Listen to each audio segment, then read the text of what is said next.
Send a map. You dare to dream, we care to accomplish. नमस्कार, स्वागत है आपका सेंटा मैप पे। मैं हूं कपिल शर्मा और आज हम डिस्कस कर रहे हैं मौर्य साम्राज्य के बारे में। देखिए, जैसा कि आप लोग अभी तक पढ़ चुके हैं कि 16 महाजनपद हुए और उन 16 महाजनपदों में किस तरह मगध ने अपने आप को शक्तिशाली किया और शासन और क्षेत्र का विस्तार किया। इन प्रमुख मगध साम्राज्य में धनानंद हुए अंतिम नंद शासक, और उनके साथ कंट्रोवर्सी होती है चाणक्य की। और चाणक्य वहाँ प्रतिज्ञा करते हैं कि हम आपको सत्ता से हटा के अपने चेले या अपने शिष्य को वहाँ पे बिठाएंगे। और यही क्रम यहीं से स्टार्ट होता है। मौर्य साम्राज्य और चंद्रगुप्त मौर्य जो है वो सत्ता को संभालते हैं। तो अभी तक के आपने इतिहास मेरे पढ़ाने के तरीके में आप लोग समझ चुके होंगे कि हम साक्ष्य के माध्यम से इतिहास को पढ़ते हैं। ठीक है, तो अब मौर्य साम्राज्य जो हम पढ़ने जा रहे हैं इसके प्रमाण क्या क्या हैं। ठीक है, इस क्या क्या प्रमाण है अभी तक आपने पढ़े हैं।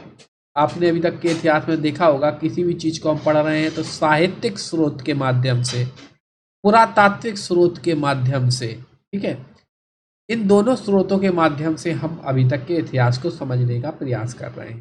ठीक है, तो इसी तरह मौर्य साम्राज्य का जो साहित्यिक स्रोत है, जो पुरातात्विक स्रोत है, उसके माध्यम से हम इसको समझेंगे मौर्य साम्राज्य को और अपना चैप्टर आगे बढ़ाएंगे। ठीक है, तो चलिए शुरू करते हैं। जैसा कि मौर्य एम्पायर आपको दिख रहा है, मौर्य साम्राज्य 322 ईसा पूर्व से 185 ईसा पूर्व तक इनका टाइम पीरियड रहा है मौर्य साम्राज्य का। अगर हम साहित्यिक स्रोत की बारे में चर्चा करें तो साहित्यिक स्रोत दो प्रकार का है। एक है धार्मिक साहित्य स्रोत, देखो, जो कि आप पहले दिन से, पहली क्लास से समझते चले आ रहे हैं, और एक है राजनीतिक धार्मिक स्रोत।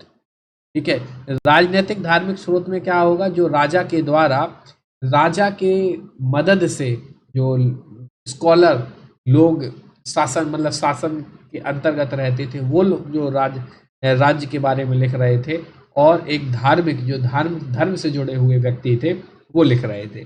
लेकिन तीसरी चीज, आपको एक चीज और जानकारी यहाँ पे मिलेगी। अब यहाँ पे विदेशी व्यक्ति जो हैं वो यात्रा के लिए आ रहे हैं। ठीक है, विदेशी व्यक्ति यात्रा के लिए आ रहे हैं, उनको यात्रा वृत्तांत बोला जाता है, जो यात्रा में के द्वारा देखा गया और लिखा गया। ठीक है, तो अब यहाँ पे मौर्य साम्राज्य को समझने के लिए हमें विदेशी यात्रियों के द्वारा यात्रा वृत्तांत भी मिल रहे हैं। तो समझते हैं एक एक करके कौन कौन से प्रमुख साहित्यिक स्रोत हैं जिनसे हम मौर्य साम्राज्य के इतिहास के बारे में जानकारी प्राप्त करते हैं। ब्राह्मण साहित्य में पुराण कौटिल्य के द्वारा, जो कौटिल्य अभी आप जानेंगे, ये कौटिल्य कौन है, ये गुरु है चंद्रगुप्त मौर्य के, और इन्हीं की मदद से ये सारा का सारा जो मौर्य साम्राज्य है, इन्हीं की देन है, एक प्रकार से आप कह सकते हैं। ठीक है, तो अभी हम ब्रीफ में इनके बारे में जानेंगे, आगे विस्तार से जानेंगे। अभी केवल साहित्यिक स्रोत समझ रहे हैं, तो इनका भी एक स्रोत है जिसका हम नाम है अर्थशास्त्र। ठीक है, तो ब्राह्मण शास्त्र में पुराण और कौटिल्य द्वारा रचित अर्थशास्त्र और विशाख दत्त के द्वारा रचित मुद्रा राक्षस, सोमेंद्र के द्वारा रचित है कथा सरिता सागर। ठीक है, और क्षेमेंद्र के द्वारा रचित है बृहद कथा मंजरी। ये मोस्ट इंपॉर्टेंट बुक्स हैं, आपके सिलेबस में भी एक बुक्स एंड ऑथर का टॉपिक है। ठीक है, तो आप जानते हैं कि प्राचीन काल से संबंधित कुछ महत्वपूर्ण लिटरेचर पर हमेशा क्वेश्चन बनता है, तो इन चीज़ों को भी आपको याद रखना है। पहला कौन सा है, कौटिल्य का है अर्थशास्त्र, विशाख दत्त का है मुद्रा राक्षस, सोमदेव का है कथा सरिता सागर, क्षेमेंद्र का है बृहद कथा मंजरी। ठीक है, और साथ में पतंजलि का है महाभाष्य। ये आपके लिए 5 नाम मैंने आपको दे दिए जो कि आपको याद करने हैं। इन साहित्यिक स्रोतों से हमें मौर्यकालीन समाज के बारे में, मौर्यकालीन राजनीति के बारे में, मौर्यकालीन इतिहास के बारे में जानकारी मिलती। वहीं बौद्ध ग्रंथों से भी हमें जानकारी मिलती है मौर्य शासन की, जिसमें खासतौर से दीपवंश और महावंश, ठीक है, महावंश टीका, महाबोधि वंश, दिव्यवदान, इनसे भी हमें मौर्यकालीन इतिहास के बारे में जानकारी मिल रही है। ठीक है, इन बौद्ध ग्रंथों में से खास तौर से हमें चंद्रगुप्त मौर्य, बिंदुसार, अशोक और अशोक के बाद के राजा, चाहे दशरथ हो चाहे वृद्धरथ हो, इन सभी के बारे में जानकारी हमें बौद्ध ग्रंथों से मिल रही है। अगर क्वेश्चन बनता है कि निम्नलिखित में से किन किन बौद्ध ग्रंथों से मौर्यकालीन साहित्य के बारे में हमें जानकारी मिलती है, तो आपके दीपवंश, महावंश और टीका, महाबोधि, दिव्यवदान ये हैं। अगर क्वेश्चन बनता है आपसे कि कौन सा जैन ग्रंथ है, ठीक है, जैन ग्रंथ है जिससे हमें जानकारी मिल रही है मौर्य काल की, तो दो हैं, एक कल्प सूत्र है और एक है परिशिष्ट पर्वन। तो कल्प सूत्र के रचयिता है भद्रबाहु। ये वही भद्रबाहु है जो आगे चल के चंद्रगुप्त मौर्य को संन्यास, संथारा की रास्ता दिखाएंगे और चंद्रगुप्त को एक प्रकार से कह सकते हैं कि एक बौद्ध धर्म के अनुसार मोक्ष का रास्ता दिखाएंगे। ठीक है, अभी हम इनके बारे में पढ़ेंगे। तो हेमचंद्र का है परिशिष्ट पर्वन। तो आपको अभी तक मैं लगभग होमवर्क के रूप में 10 नाम ऐसे, 10 लिटरेचर ऐसे दे चुका हूं जो कि आपको याद करने ही करने हैं। ठीक है, तो जो बुक एंड ऑथर वाला एक आपका सेगमेंट है जीएस का, वो भी यहाँ से कवर हो रहा है। ठीक है, तो याद रखना है, ये सभी मोस्ट इम्पोर्टेंट है। लेकिन हाँ, जब हम मौर्य काल के इतिहास के बारे में पढ़ेंगे तो मौर्य काल के इतिहास के बारे में सर्वाधिक महत्वपूर्ण कौटिल्य के द्वारा रचित अर्थशास्त्र है। ठीक है, तो आप क्या समझे, ऑल ओवर जो जितने भी मैंने आपको लिटरेचर यहाँ पे बताए हैं ये सभी इम्पोर्टेंट हैं, लेकिन मौर्य काल के इतिहास को समझने के लिए कौटिल्य या चाणक्य, इनके द्वारा रचित जो अर्थशास्त्र है वो सबसे महत्वपूर्ण है। अब हम बढ़ते हैं आगे। जैसा कि मैंने अभी आपको बताया था कि हमें एक नए विदेशी विवरण भी मिल रहे हैं मौर्य काल को समझने के लिए, जिसमें सबसे महत्वपूर्ण है मेगास्थनीज, एक व्यक्ति हैं जो राजदूत हैं सीरिया के। ठीक है, इनके द्वारा रचा हुआ, लिखा हुआ इंडिका पुस्तक है जो कि सबसे महत्वपूर्ण है विदेशी विवरणों में। ठीक है, तो ये हमें याद रखनी है। कौन कौन से प्रमुख विदेशी लेखक थे जो मौर्य काल के इतिहास के बारे में प्रकाश डाल रहे हैं, तो उसमें से स्टेबो, कार्टियस, डियोटोरस, पिल्ली, एरियन, जस्टिन, प्लूकार्ट, नियार्कस, ये प्रमुख ऐसे विदेशी यात्री हैं जो मौर्य काल के दौरान भारत की यात्रा पर आए और इनने जो देखा, इन्होंने जो समझा, वो अपनी समझ के आधार पर लिखा। ठीक है, और उस लिखे हुए को हम कहीं ना कहीं अपना ऐतिहासिक स्रोत को मान रहे हैं और उसके आधार पर अपना इतिहास समझ रहे हैं। जैसा कि मैंने अभी आपको बोला कि इंडिका पुस्तक जो है, जो मेगास्थनीज की लिखी हुई है, ये बहुत महत्वपूर्ण है। ये बहुत महत्वपूर्ण जानकारी दे रही है हमें मौर्य इतिहास के रूप में। ठीक है, हमें ये मूलभूत रूप में जो मूल इंडिका थी जो मेगास्थनीज ने लिखी थी वो नहीं प्राप्त हुई है, लेकिन हाँ, उसकी हमें कॉपी जो कि विभिन्न लेखकों के द्वारा लिखी है वो हमें प्राप्त होती है। ठीक है, इनमें से स्टेबो, पिल्ली, एरियन, ल्यूकार्ट, जस्टिन, ये व्यक्ति हैं जो कि इंडिका की कॉपी कर रहे हैं अपने हिसाब से। ठीक, अब ये कुछ विदेशी व्यक्ति थे, इन्होंने वर्तमान के राजा चंद्रगुप्त मौर्य को कुछ विभिन्न नाम दिए हैं। क्या नाम दिए हैं, इस तरह का क्वेश्चन बन जाता है, तो ब्रीफ में समझ लेते हैं। जैसे जस्टिन महोदय ने चंद्रगुप्त मौर्य को सेंड्रोकोटस कहा था।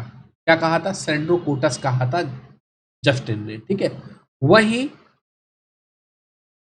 विलियम जोन्स ने भी इनको सेंड्रोकोटस कहा है। तो प्रमुख रूप से मालूम चल रहा है कि जो यूनानी विद्वान या यूनानी स्कॉलर जो भारत यात्रा के दौरान आए थे वो इनको सेंड्रोकोटस के नाम से जानते थे, या कह सकते हैं कि इनको सेंड्रोकोटस के नाम से पुकारते थे। ठीक है, जो मेगास्थनीज ने इंडिका लिखी थी, ये मेगास्थनीज थे कौन? एक्चुअली वो ये सेल्यूकस निकेटर राजदूत हुआ कर, मतलब सेल्यूकस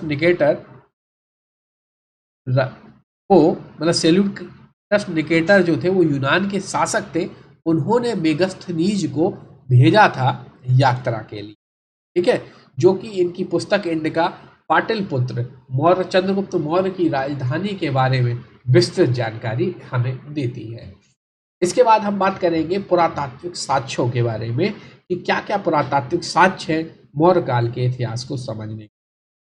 तो मौर्य काल के इतिहास में अभी समझेंगे आप चंद्रगुप्त मौर्य के पुत्र होंगे बिंदुसार, बिंदुसार के पुत्र होंगे अशोक, अशोक इस तरह से पत्थर की दीवार नुमा, पत्थर का आप आज की दीवार नुमा कह सकते हैं, पत्थर में अपने मैसेज, अपने संदेश उत्कीर्ण करवाएंगे, ठीक है, अपनी बातें लिखवाएंगे और वही अभिलेख, पत्थर का अभिलेख लिखा हुआ मिटा तो है नहीं, ठीक है, तो जो वो अभिलेख हमको प्राप्त हुआ है उससे हमें मालूम चल रहा है मौर्य काल के इतिहास के बारे में, ठीक है।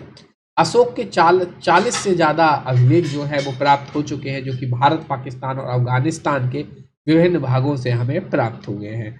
अशोक के अभिलेखों के अलावा उस समय के जो आसपास उसके क्षेत्रीय राजा थे उन्होंने भी कुछ अभिलेख लिखवाए, जिसमें से प्रमुख है रुद्रदमन का जूनागढ़ गिरनार अभिलेख, ठीक है। ये हमें भी जानकारी देता है, यहाँ पे लिखा हुआ है रुद्रदमन का जूनागढ़ गिरनार अभिलेख भी हमें मौर्य इतिहास के बारे में जानकारी दे रहा है या उस टाइम पीरियड के बारे में जानकारी दे रहा है। और अगर हम बात करें पुरातात्विक साक्ष्यों में, तो आप अभी तक इतिहास में समझते आ रहे हैं किस तरह से मन के, किस तरह से मिट्टी के बर्तन और ये सारी चीज़ें हमें मिल रही थी। तो हाँ, तो साथ में हमें चांदी व तांबे के पंचमाकार मतलब इस तरह से चौकोर, ठीक है, ठीक है, इस तरह से सिक्के भी प्राप्त हो रहे हैं अब चांदी और तांबे के मौर्यकालीन इतिहास को समझने के लिए, जिसमें पहाड़, पर्वत, इस तरह की चीजें हैं। अभी हम मौर्यकालीन इतिहास, जब मौर्यकालीन अर्थव्यवस्था पढ़ रहे होंगे तो उन सिक्कों की फोटो भी मैं आपको दिखाऊंगा, ठीक है। तो अब हम बढ़ते हैं आगे, अब हम देखेंगे मौर्य साम्राज्य की स्थापना कैसे होती है। जैसा कि आप अभी तक के इतिहास में पढ़ चुके हैं कि मौर्य वंश का संस्थापक चंद्रगुप्त मौर्य हैं। मौर्य वंश कैसे नींव रखी गई, चंद्रगुप्त मौर्य एक्चुअली में क्या था, एक कहानी सुनते हैं 30 सेकंड की। सिकंदर भारत में, मतलब वर्तमान पाटलिपुत्र, वर्तमान मगध में हमला करने वाले थे और उस क्षेत्र के गुरु चाणक्य थे, ठीक है। चाणक्य ने आके उस वर्तमान में मगध राजा धनानंद थे, धनानंद को आके सजेशन दिया कि सिकंदर जो है वो भारत में हमला करने वाले, मगध में, सॉरी बार बार मैं भारत कह रहा हूँ, मगध पर हमला करने वाले हैं, कृपया करके सुरक्षा का इंतजाम किया। तो धनानंद अपने ऐश में और ऐश्वर्य में इतने दूर थे कि उन्होंने चाणक्य की बात नहीं मानी और चाणक्य का अपमान किया।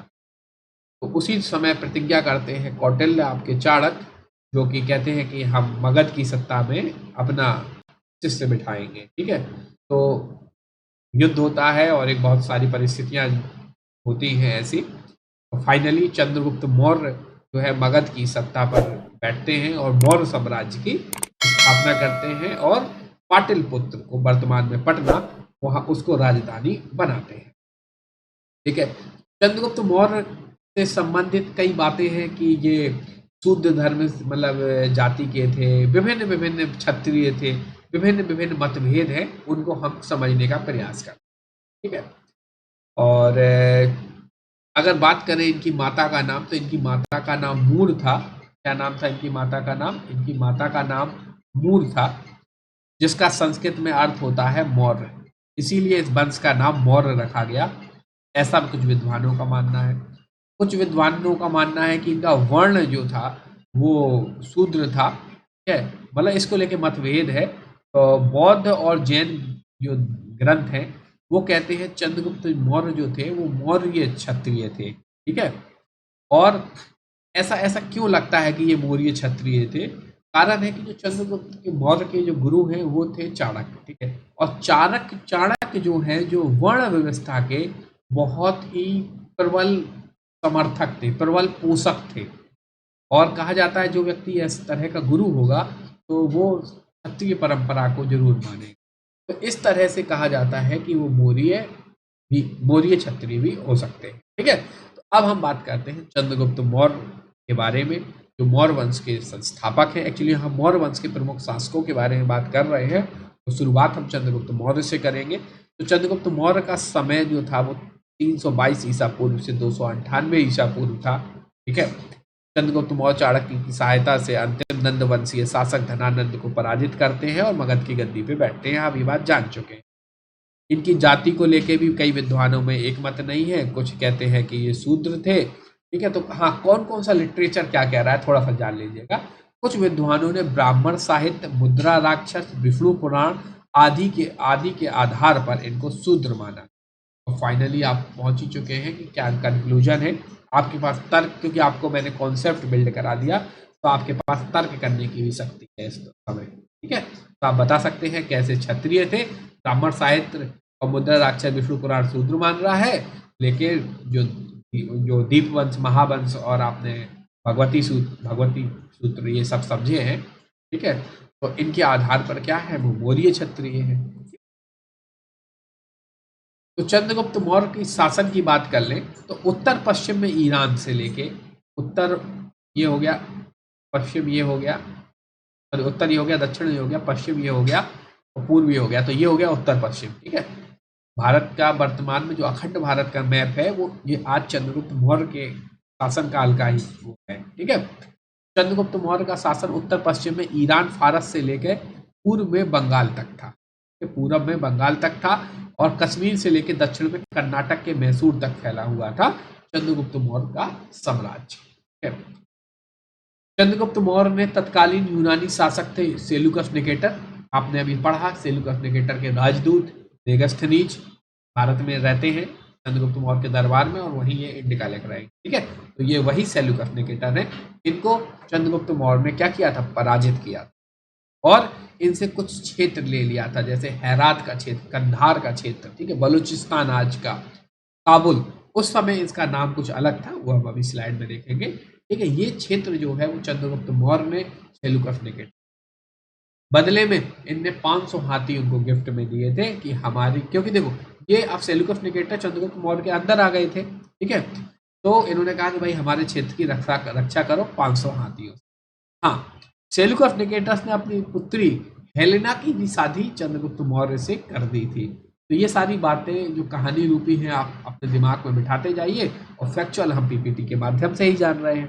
ठीक है, तो चलिए जानते हैं। चंद्रगुप्त मौर्य ने तत्कालीन यूनानी शासक सेल्यूकस निकेटर को पराजित करने के बाद इन्होंने 500 हाथी गिफ्ट दिए थे। ठीक है, इसको सेल्यूकस निकेटर, इसको दिए थे, निकेटर को दिए थे 500 हाथी। ठीक है, इन्होंने दिया क्या, 500 हाथी दिए। ठीक है, और मिला क्या क्या इनको, इन्होंने निकेटर ने पुत्री की शादी कर दी चंद्रगुप्त मौर्य से। ठीक है, प्रमुख प्रमुख क्षेत्र दे दिया। ठीक है, क्षेत्र में कौन कौन सा था, जिसको एरिया क्षेत्र बोलते थे उस समय, तो हेरात बोला जाता था, अरकोसिया कंधार, जेडोनसिया बलूचिस्तान,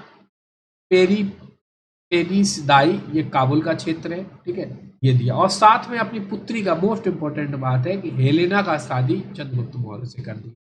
ठीक है, तो याद रखिएगा सेल्यूकस निकेटर ने वैवाहिक संबंध स्थापित किए। ठीक, याद रखना। और फिर दरबार में अपना एक मेगास्थनीज एक राजदूत भेजता है, और राजदूत के बारे में आप काफी कुछ पढ़ ही चुके हैं। ठीक है, और चंद्रगुप्त मौर्य के बारे में हम समझते हैं।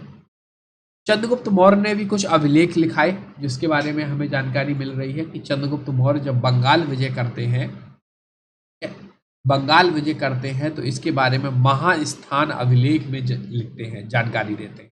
ठीक है, और चंद्रगुप्त मौर्य दक्षिण भारत में भी आए। ठीक है, दक्षिण भारत में भी, देखो एक क्वेश्चन याद रखना, एक क्वेश्चन बनता है कि कौन सा मुगल सम्राट है जो दक्षिण भारत में जिसने विजय प्राप्त की, तो औरंगजेब का नाम आता है। अगर बात करें प्राचीन भारत की, ठीक है, ये प्राचीन भारत में कौन सा प्रथम राजा था जिसने दक्षिण भारत में भी विजय प्राप्त की थी, तो वो चंद्रगुप्त मौर्य। ऐसी जानकारी हमें तमिल ग्रंथ है जिसका नाम है, मैं इसको साफ कर दूं जरा, हाँ, एहनानूर। ठीक है, एहनानूर से हमें जानकारी मिल रही है कि दक्षिण भारत में किसने विजय प्राप्त की थी, दक्षिण भारत में चंद्रगुप्त मौर्य ने विजय प्राप्त की। ठीक है, और अशोक ने भी बाद में प्राप्त की, तो जब प्रथम की बात आए तो आपके चंद्रगुप्त मौर्य हो गए। ठीक है, और कुछ हमें अभिलेखों से चंद्रगुप्त मौर्य के बारे में जानकारी मिल रही है। गोरखपुर उत्तर प्रदेश के निकट एक जगह है सहगौरा। ठीक है, वहां पे हमें एक अभिलेख प्राप्त होता है, और एक बांग्लादेश में बोगरा जिला है, वहां से भी हमें एक अभिलेख प्राप्त होता है, जिससे हमें जानकारी मिलती है चंद्रगुप्त मौर्य के शासन से संबंधित कि उसके एरिया में चंद्रगुप्त मौर्य के क्षेत्र में अकाल पड़ा था एक बार। तो अकाल की परिस्थिति के बारे में, अकाल की जानकारी के बारे में हमें इन अभिलेखों से जानकारी मिल रही। कौन कौन से अभिलेख है? सहगौरा ताम्रपत्र गोरखपुर में मिला है, महास्थान अभिलेख जो कि बांग्लादेश से मिला है। ये हमें मौर्य काल के चंद्रगुप्त मौर्य काल के दौरान जो राज्य में घटित घटनाएं हैं उनके बारे में दे रहा है। ठीक है। एक प्रमुख और बात थी चंद्रगुप्त मौर्य के शासन में, इन्होंने पश्चिमी क्षेत्र सौराष्ट्र को जीता। ठीक है, और अपने शासन के अंतर्गत कर लिया। इसके बारे में जानकारी हमें मिल रही है रुद्र दमन के गिरनार अभिलेख से। ये मोस्ट इंपॉर्टेंट बात है एक्चुअली में। रुद्र दमन का जो गिरनार अभिलेख है यही हमें जानकारी दे रहा है जब चंद्रगुप्त ने सौराष्ट्र को जीता तो वहां के वर्तमान राजा थे जिनका नाम था पुष्यगुप्त। ठीक है, पुष्यगुप्त को ये क्या करते हैं, अब जो वर्तमान राजा थे अब इनके अंतर्गत आ गया तो उनको राज्यपाल नियुक्त कर देते हैं वहां का, सौराष्ट्र का। और ये पुष्यगुप्त क्या कर रहे हैं, सुदर्शन झील का निर्माण कराते हैं। तो याद रखिएगा, क्वेश्चन बहुत बार बनता है कि चंद्रगुप्त मौर्य काल या मौर्य काल में सुदर्शन झील का निर्माण किसने कराया? तो सौराष्ट्र के राज्यपाल ने कराया। पहला क्वेश्चन। नाम क्या है उनका? पुष्यगुप्त है। किसके शासन में हुआ? चंद्रगुप्त मौर्य के शासन में हुआ। ये 3-4 क्वेश्चन आपको जो बन रहे हैं वो आपको याद रखना। चंद्रगुप्त मौर्य के शासन के अंतिम दिनों में वहां पे बहुत विकराल अकाल पड़ा था। ठीक है, जो कि सहगौरा का ताम्रपत्र अभिलेख और महास्थान अभिलेख भी हमें जानकारी दे रहे थे। तो उस दौरान चंद्रगुप्त ने अपनी सत्ता जो है वो अपने पुत्र बिंदुसार के पक्ष में छोड़ दी और जैन संत हुए भद्रबाहु, ठीक है, इनसे जैन धर्म की दीक्षा ली और अपना क्षेत्र छोड़कर कर्नाटक के एक स्थान है श्रवणबेलगोला, वहाँ जाके ये निवास करते हैं और उपवास करके अपने शरीर को त्याग देते हैं। जैन धर्म में इस पूरी प्रक्रिया को, उपवास कर शरीर को त्याग करना, मोक्ष की प्राप्ति करना, इसको संधारा और संलेखना कहा जाता है। ठीक है, तो क्वेश्चन बनता है कि निम्नलिखित में से भारत का पहला कौन सा राजा था जो संधारा या संलेखना विधि के द्वारा अपने शरीर को त्याग कर रहा है? तो वो चंद्रगुप्त मौर्य है। ठीक है, तो ये कहानी आप जब चंद्रगुप्त मौर्य की सुनते होंगे तो आपने जरूर सुनी होगी। ठीक है, तो इनको सर इस स्लाइड से समझते हैं कौन कौन सी बात फैक्चुअल है जो हमें याद रखनी है अपने एग्जाम के पॉइंट ऑफ व्यू से। रुद्र दमन के गिरनार अभिलेख से ज्ञात होता है कि चंद्रगुप्त मौर्य ने पश्चिम भारत सौराष्ट्र तक का प्रदेश जीतकर अपने शासन में प्रत्यक्ष रूप से मिला लिया था और इस प्रदेश में पुष्यगुप्त को चंद्रगुप्त मौर्य का राज्यपाल नियुक्त था। इसने ही पुष्यगुप्त ने ही क्या किया था? सुदर्शन झील का निर्माण कराया था। क्या कराया था? सुदर्शन झील का निर्माण था। चंद्रगुप्त मौर्य जैन मत अनुयायी थे। क्या थे? चंद्रगुप्त मौर्य जैन मत अनुयायी थे। अपने जीवन के अंतिम क्षण में पुत्र के पक्ष में सिंहासन छोड़कर जैन महामुनि भद्रबाहु से जैन धर्म की दीक्षा ली और श्रवणबेलगोला कर्नाटक में जाकर 298 ईसा पूर्व में उपवास द्वारा शरीर त्याग दिया।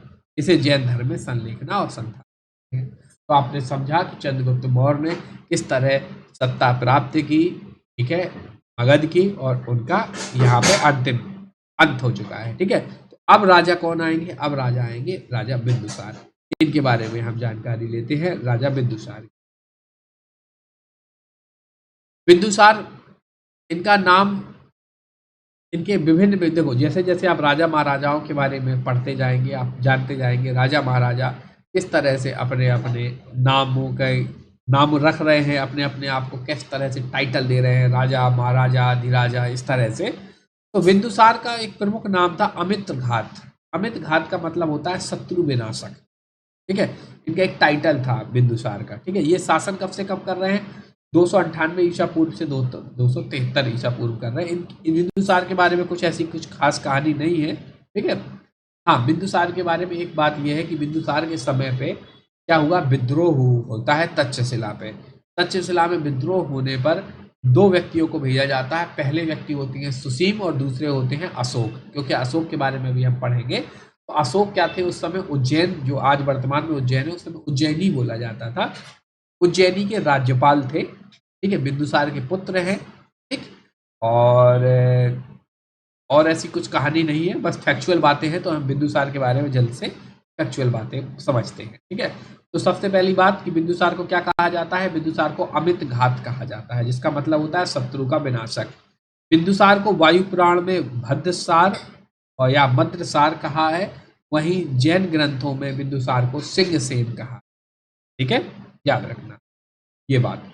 हाँ, एक चीज और याद रखना है कि बिंदुसार की कहानी है, एक चीज जो पहली कहानी तो याद रखनी है आपको कि इनके समय पे तक्षशिला में 2 विद्रोह हुए थे, ठीक है, जिसको पहला विद्रोह को सुसीम ने दबाया था, दूसरा इनके पुत्र अशोक ने दबाया था, ठीक है। हाँ, बिंदुसार के मामले में एक ये बात है कि इन्होंने सीरिया के राजा से मैत्रीपूर्वक व्यवहार किया, जिसका नाम था एंटियोकस प्रथम।